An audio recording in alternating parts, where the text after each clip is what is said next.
So அப்புறம் இந்த influencers இந்த மாதிரி நிறைய பேர் வந்து கொஞ்சம் முன்ன பின்ன அப்படிலாம் போட்டுட்டு இருக்காங்க. அதுக்கெல்லாம் வந்து நமக்கு இதுக்கு மேலே வந்து செலவு பண்ணி இருந்த காசு எல்லாத்தையும் படத்துலேயே செலவு பண்ணிட்டேன். ஸோ தயவு செஞ்சு நீங்கள்லாம் சேர்ந்து ஏதாவது ஒன்று ஹெல்ப் பண்ணி அவங்க வந்து என்னன்னா இன்னைக்கு வந்து ஒரு இந்த தம்ப்நெயில் கல்ச்சர் இருக்கு இல்லையா? இப்போ நானும் கொஞ்சம் ஏதாவது தம்ப்நெயில் வேணா கொடுத்துட்றேன். கதறி அந்த மாதிரி ஏதாவது போட்டுக்கோங்க. மேடையை உடைத்த மாதிரி ஏதாவது போடுறதுக்கு எதையாவது ஒன்று போட்டு கொஞ்சம் ஹெல்ப் பண்ணுங்க. ஏன்னா ஒரு இப்ப எதை பார்த்தாலுமே அது என்னன்னா அந்த தம்ப்நெயில்ல வந்து ஐயோ படம் ரொம்ப அப்படின்னு ஆரம்பிச்சாரா, உள்ள போன ரொம்ப கேவலமா இருக்கும் நினைச்சேன், ஆனா ஆக்சுவலா நல்லா தான் இருக்கு, சூப்பரா இருக்கு அப்படின்னு சொல்லி அப்படியே அந்த வீடியோவே ஸ்டார்ட் பண்றாங்க. ஸோ அதனால இது எப்படி இது நம்ம ஹேண்டில் பண்றதுனே தெரியல. உள்ள போனதுக்கப்புறம் அதெல்லாம் நல்லா தான் இருக்கு, ஆனா இருக்கு, ஆனா எங்கேயோ ஒரு இடத்துல கொஞ்சம் ஸ்லோவா இருக்கு, கொஞ்சம் என்ன சொல்லணும்னு தெரியாம எதையாவது ஒன்று சொல்லி விட்டு போயிடறாங்க. அதை பார்த்து கொஞ்சம் பேர் இதாயிடுறாங்க. ஸோ அதுக்கு எப்படி டேக்கிள் பண்ணுன்றது நீங்க தான் ஏதாவது ஒன்று பார்த்து கொஞ்சம் ஹெல்ப் பண்ண. ஏன்னா நிறைய செட்டில்மெண்ட்லாம் பேலன்ஸ் இருக்கு. அந்த ஒரு இந்த ராமசாமி என் பணம் கிடைச்சிரும்னு ஒரு பல பேர் வெளில இருக்காங்க. அது இந்த வாரம் நல்லா ஓடிடுச்சுன்னா இதுதான், அப்படி இல்லைன்னா ராமசாமி ஊதான். அதனால தயவு செஞ்சு கொஞ்சம் நீங்களாம் உங்க வீட்டு பிள்ளையா நினைச்சு இது மாதிரிதான் இப்ப நடந்து வந்து அந்த லெவலுக்கு இதுதான் இருக்கு. அந்த இப்ப என்ன கேட்டுட்டாங்க என் கட்சிக்கார, ஒரு படம் தானே எடுக்க வந்த, அந்த மாதிரி ஒரு படம் தானே எடுக்க வந்த, அதுக்கு ஏன்பா போட்டு இப்படி அடிக்கிறீங்கன்ற மாதிரி. சிம்பிளா பண்ணு, காம்பாக்டா பண்ணு, சிம்பிளா பண்ணு, காம்பாக்டா பண்ணா நல்லாவே இருக்க மாட்டேங்குது, அதுக்கும் அடிக்கிறாங்க. இன்னும் எப்ப பார்த்தாலும் இதே மாதிரி எடுத்துக்கிட்டே இருக்குங்க. புதுசா ஒண்ணு பயங்கரமா பண்ணா அதுல எது இல்லையோ, நான் கேசரி பண்ணா மட்டும் ஏன் காரமா இல்லைன்னு கேட்குறேன். கேசரி எப்படி காரமா இருக்கும்? நான் என்ன பண்ண சிக்கன் குழம்பு ஊத்துனா அதுல ஏன் இனிப்பாவே இல்லைன்னு கேட்டீங்கன்னா இதுக்கு என்ன பண்றதுன்னு நமக்கு வந்து தெரியல. இந்த படத்துக்குள்ள சில நல்ல விஷயங்கள் இருக்கு, அவ்வளவுதான். பிளஸ் பயங்கரமா படம் எடுக்கிறது என்னால பயங்கரமா எடுக்க முடியுமா நீங்க சொல்லுங்க? ஓரளவுக்கு தான் நம்மளால எடுக்க முடியும். அந்த ஓரளவுக்கு எடுத்ததை கொஞ்சம் ஜாலியா வந்து பார்த்துட்டு அழகா அதை ரசிச்சுட்டு, உங்களுக்கு பயங்கரமா கோவம் வந்துச்சா மனசுக்குள்ளேயே வச்சுக்கோங்க. இல்ல ஏதாவது என் போன் நம்பரோ இல்ல ஏதோ ஒண்ணு எங்கேயாவது ஒரு இடத்துல நிச்சயமா என்ன பாப்பீங்க, அப்ப சைட்ல வந்து என்ன சொல்லுங்க, ஏன்டா அப்படி பண்ணேன்னு. அதை விட்டுட்டு அதுக்கு ஒரு வீடியோவை போட்டு இவன்னு சொல்லி ஏன் அப்படி பண்ணி. ஸோ அதனால நிறைய மறுபடியும் சொல்லிக்கிறேன், செட்டில் பண்ணணும். ஸோ பார்த்துக்கோங்க.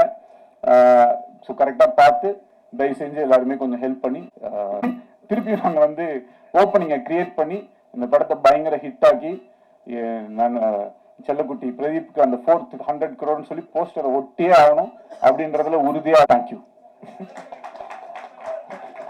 இந்த மாதிரி வந்து விக்னேஸ்வரன் சார் எந்த ஸ்டேஜ்ல கிருத்தி அவங்க அம்மாவுமே கொஞ்சம் சின்ன பொண்ணுதான்.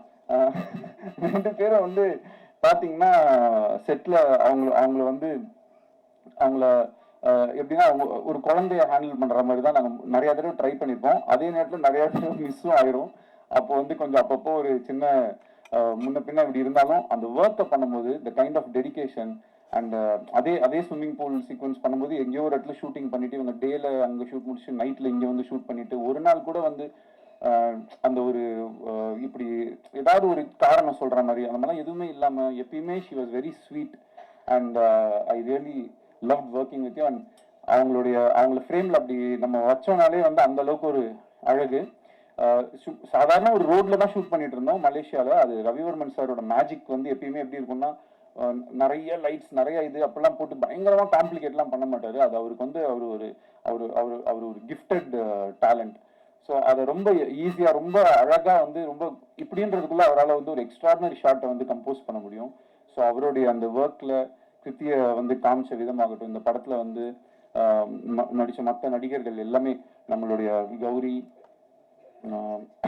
கௌரியெல்லாம் வந்து 96 படத்துல பார்த்துட்டு இந்த படத்துக்கு நான் என் காஸ்டியூம்ஸ் நான் கொஞ்சம் இதெல்லாம் பண்ணும்போது எனக்கே கொஞ்சம் கஷ்டமா தான் இருந்துச்சு. பட் இருந்தாலும் கௌரி தப்பா எடுத்துக்காதீங்க, போடுங்க பரவாயில்ல, 2040 இப்படிதான் ஆகும் அப்படின்னு சொல்லி அவங்களை கன்வின்ஸ் பண்ணி அந்த அந்த காஸ்டியூம்ஸ் இந்த மாதிரி விஷயங்கள்லாம் பண்ணோம். ஏன்னா அந்த கேரக்டர் ஏன்னா இன்னும் 10 வருஷம் கழிச்சு எல்லாம் இஷ்டத்துக்கு தான் ஏதாவது ஒன்று போடுவாங்க. ஸோ நீங்களும் ஏதாவது இஷ்டத்துக்கு போட்டுவாங்க அப்படின்னு சொல்லி தான் அந்த காஸ்டியூம்ஸ் எல்லாமே நம்ம வந்து கொடுத்து நம்ம வந்து எல்லாம் இது பண்ணோம். ஸோ ஓவராலா இந்த ஃபில்மை நிறைய பேர் வந்து ரொம்ப கஷ்டப்பட்டு எடுத்திருக்கோம். இந்த ஃபில்ம் நடக்கிறதுக்கு ரொம்ப மெயின் ரீசனாக இருந்த லலித் சார். அவர் மட்டும் இந்த படத்தை அன்னைக்கு டேட்ல வந்து ஸ்டார்ட் பண்ணல அப்படின்னு சொன்னா இன்னைக்கு வரைக்கும் நான் அது ஒரு லவ் இன்சூரன்ஸ் கம்பெனி கதை வச்சிருக்கேன் போது அது பண்ணலான்ட்டு இருக்கேன்னு சொல்லிட்டு இந்த 2 இயர்ஸையும் அப்படியே நான் தள்ளிட்டு போயிருக்கேன். எனக்கு வேற ஆப்ஷனே இருந்திருக்காது.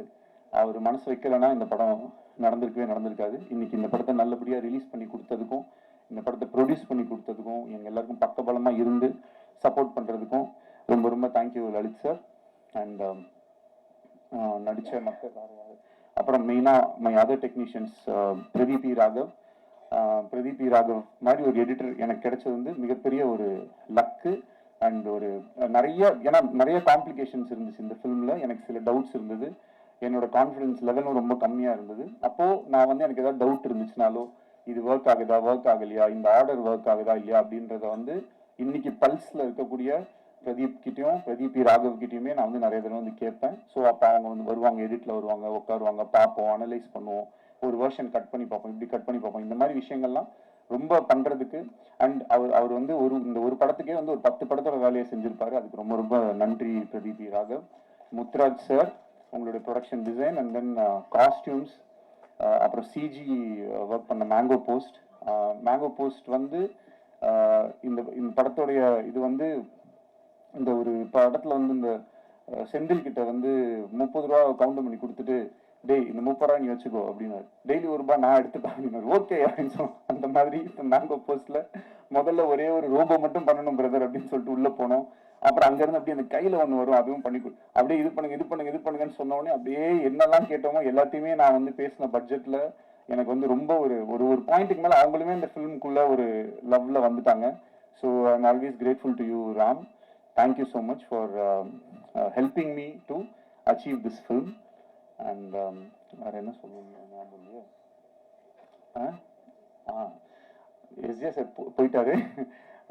ஒரு okay. So SJ Surya sir வந்து எந்த அளவுக்கு வந்து ஒரு சப்போர்ட்னா 2018 அந்த ஃபில்மை நான் பண்ண ட்ரை பண்ணிட்டு இருந்த போதுலேருந்து அவர் தான்றதுல நான் ரொம்ப ஃபிக்ஸ் ஆயிட்டேன். அவர் வந்து கொஞ்சம் he was a very he is always an very expensive artist தான். பட் ஆனாலும் எனக்கு வந்து அவரை தவிர இந்த ரோலில் வேறு யாரையுமே என்னால் இமேஜின் பண்ண முடியலை. ஸோ எனக்கு அவர் தான் வேணும் அப்படின்றதுல வந்து நான் டிசைட் பண்ணிட்டேன். அதுக்கப்புறம் அவர் ரொம்ப அழகாக, அவருக்கு பயங்கர பிஸி, ஆனாலும் அதுக்கு நடுவில் அவர் சொன்ன மாதிரி நிறைய டேட்ஸ் எனக்கு கொடுத்து நான் அகாமடேட் பண்ணி இந்த படத்தை வந்து அவர் வந்து எனக்கு ஹெல்ப் பண்ணி கொடுத்தாரு. அதுக்கு வந்து என்றைக்குமே நான் நன்றி கடன் பட்டிருக்கேன். சீமான் அண்ணன் ரொம்ப ஒரு நல்ல மனிதர். அவரோட ஒர்க் பண்ண ஒரு நாளுமே வந்து ரொம்ப ஹாப்பி.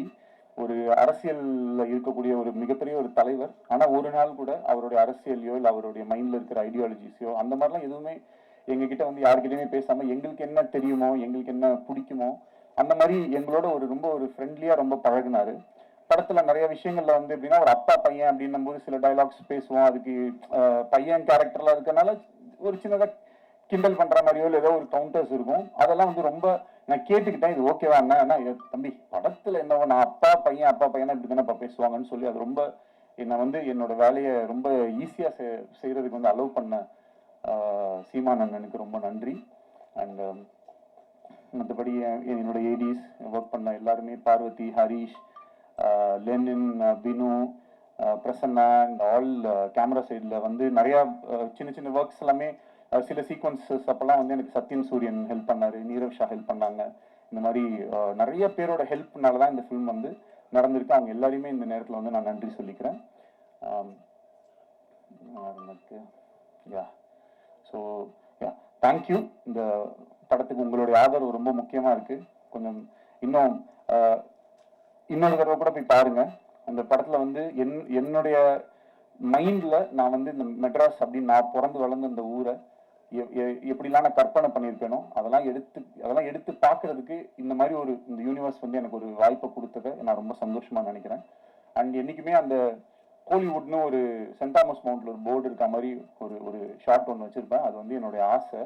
எப்பயுமே என்னோட நம்ம இண்டஸ்ட்ரி வந்து அந்த மாதிரி ஒரு இதில் இருக்கணும் அப்படின்றது என்னுடைய ஒரு பர்சனல் இது. அது எல்லாத்தையும் ஒரு டிரெக்டருக்கு இருக்கக்கூடிய ஒரு பெரிய கிஃப்ட். அதுதான் அவங்க நினைக்கிறதா அவங்க வந்து எடுத்து அட்லீஸ்ட் ஒரு ஸ்க்ரீன்லேயாவது பார்த்துடலான்றது. ஸோ இது எல்லாத்தையுமே நான் அந்த ஸ்க்ரீனில் பார்க்கும்போது ஆடியன்ஸும் கிளாப் பண்ணும்போது மொத்தமாக சேர்த்து எவ்வளோதான் நம்ம கஷ்டப்பட்டு இருந்தாலும் இன்னைக்கு இந்த படம் ரிலீஸ் ஆனதை மக்களோட பார்க்கும்போது எனக்கு கிடைக்கிற சந்தோஷத்துக்கு ஈடு இணை வேறு எதுவுமே இல்லை. அதுக்கு மிகப்பெரிய நன்றியை சொல்லி அவங்க எல்லாருக்கும் தேங்க்யூன்னு சொல்லி விடைபெறுகிறேன். நன்றி, வணக்கம். Thank you so much. PR Yuvraj Srimappa, எங்க யுவராஜ் பிரதர், ரொம்ப தேங்க்ஸ். எது எது இல்லை நம்ம அண்ணன் தானே. So thank you so much. இன்னைக்கு வந்து நீங்க இல்லைன்னா இவங்க யாருமே ஸோ அப்புறம் இந்த இன்ஃப்ளூயன்சர்ஸ் இந்த மாதிரி நிறைய பேர் வந்து கொஞ்சம் முன்ன பின்ன அப்படிலாம் போட்டுட்டு இருக்காங்க. அதுக்கெல்லாம் வந்து நமக்கு இதுக்கு மேலே வந்து செலவு பண்ணி இருந்த காசு எல்லாத்தையும் படத்துலேயே செலவு பண்ணிட்டேன். ஸோ தயவு செஞ்சு நீங்கள்லாம் சேர்ந்து ஏதாவது ஒன்று ஹெல்ப் பண்ணி அவங்க வந்து என்னன்னா இன்னைக்கு வந்து ஒரு இந்த தம்ப்நெயில் கல்ச்சர் இருக்கு இல்லையா. இப்போ நானும் கொஞ்சம் தம்ப்நெயில் வேணா கொடுத்துட்றேன். கதறி அழுத ஏதாவது போட்டுக்கோங்க. மேடையை உடைத்தவன் மாதிரி ஏதாவது போடுறதுக்கு எதையாவது ஒன்று போட்டு கொஞ்சம் ஹெல்ப் பண்ணுங்க. ஏன்னா ஒரு இப்ப எதை பார்த்தாலுமே அது என்னன்னா அந்த தம்ப்நெயில்ல வந்து ஐயோ படம் ரொம்ப அப்படின்னு ஆரம்பிச்சாரா, உள்ள போன ரொம்ப கேவலமா இருக்கும்னு நினைச்சேன். ஆனா ஆக்சுவலா நல்லா தான் இருக்கு, சூப்பரா இருக்கு அப்படின்னு சொல்லி அப்படிதான் அந்த வீடியோவே ஸ்டார்ட் பண்றாங்க. ஸோ அதனால இது எப்படி இது நம்ம ஹேண்டில் பண்றதுனே தெரியல. உள்ள போனதுக்கப்புறம் அதெல்லாம் நல்லா தான் இருக்கு, ஆனால் இருக்கு, ஆனா எங்கேயோ ஒரு இடத்துல கொஞ்சம் ஸ்லோவா இருக்கு, கொஞ்சம் என்ன சொல்லணும்னு தெரியாம எதையாவது ஒன்று சொல்லி விட்டு போயிடறாங்க. அதை பார்த்து கொஞ்சம் பேர் இதாயிடுறாங்க. ஸோ அதுக்கு எப்படி டேக்கிள் பண்ணுன்றது நீங்க தான் ஏதாவது ஒன்று பார்த்து கொஞ்சம் ஹெல்ப் பண்ணும். ஏன்னா நிறைய செட்டில்மெண்ட்லாம் பேலன்ஸ் இருக்கு. அந்த இந்த ராமசாமி என் பணம் கிடைச்சிரும்னு ஒரு பல பேர் வெளில இருக்காங்க. அது இந்த வாரம் நல்லா ஓடிடுச்சுன்னா இதுதான், அப்படி இல்லைன்னா ராமசாமி ஊதான். அதனால தயவு செஞ்சு கொஞ்சம் நீங்களாம் உங்க வீட்டு பிள்ளையா நினைச்சு இது மாதிரிதான் இப்ப நடந்து வந்து அந்த லெவலுக்கு இதுதான் இருக்கு. அந்த இப்ப என்ன கேட்டுட்டாங்க கட்சிக்கார, ஒரு படம் தானே எடுக்க வந்து அந்த மாதிரி ஒரு படம் தானே எடுக்க வந்த, அதுக்கு ஏன்பா போட்டு இப்படி அடிக்கிறீங்கன்ற மாதிரி சிம்பிளா பண்ணு, காம்பாக்டா பண்ணு, சிம்பிளா பண்ணு, காம்பாக்டா பண்ணா நல்லாவே இருக்க மாட்டேங்குது. அதுக்கும் அடிக்கிறாங்க. இன்னும் எப்ப பார்த்தாலும் இதே மாதிரி எடுத்துக்கிட்டே இருக்குங்க. புதுசா ஒண்ணு பயங்கரமா பண்ணா அதுல எது இல்லையோ, நான் கேசரி பண்ணா மட்டும் ஏன் காரமா இல்லைன்னு கேட்குறேன். கேசரி எப்படி காரமா இருக்கும்? நான் என்ன பண்ண சிக்கன் குழம்பு ஊத்துனா அதுல ஏன் இனிப்பாவே இல்லைன்னு கேட்டீங்கன்னா இதுக்கு என்ன பண்றதுன்னு நமக்கு வந்து தெரியல. இந்த படத்துக்குள்ள சில நல்ல விஷயங்கள் இருக்கு, அவ்வளவுதான். பிளஸ் பயங்கரமா படம் எடுக்கிறது என்னால பயங்கரமா எடுக்க முடியுமா நீங்க சொல்லுங்க. ஓரளவுக்கு தான் நம்மளால எடுக்க முடியும். அந்த ஓரளவுக்கு எடுத்ததை கொஞ்சம் ஜாலியா வந்து பார்த்துட்டு அழகா அதை ரசிச்சுட்டு உங்களுக்கு பயங்கரமா கோவம் வந்துச்சா மனசுக்குள்ளேயே வச்சுக்கோங்க. இல்ல ஏதாவது என் போன் நம்பரோ இல்ல ஏதோ ஒண்ணு எங்கேயாவது ஒரு இடத்துல நிச்சயமா என்ன பாப்பீங்க. அப்ப சைட்ல வந்து என்ன சொல்லுங்க, ஏன்டா அப்படி பண்ணேன்னு. அதை விட்டுட்டு அதுக்கு ஒரு வீடியோவை போட்டு இவன்னு சொல்லி ஏன் அப்படி பண்ணி. ஸோ அதனால நிறைய மறுபடியும் சொல்லிக்கிறேன், செட்டில் பண்ணணும். ஸோ பார்த்துக்கோங்க. ஸோ கரெக்டாக பார்த்து தயவு செஞ்சு எல்லாருமே கொஞ்சம் ஹெல்ப் பண்ணி திருப்பி நாங்கள் வந்து ஓப்பனிங்கை கிரியேட் பண்ணி இந்த படத்தை பயங்கர ஹிட் ஆக்கி நான் செல்லக்குட்டி பிரதீப்க்கு அந்த 400 crore சொல்லி போஸ்டரை ஒட்டியே ஆகணும் அப்படின்றதுல உறுதியா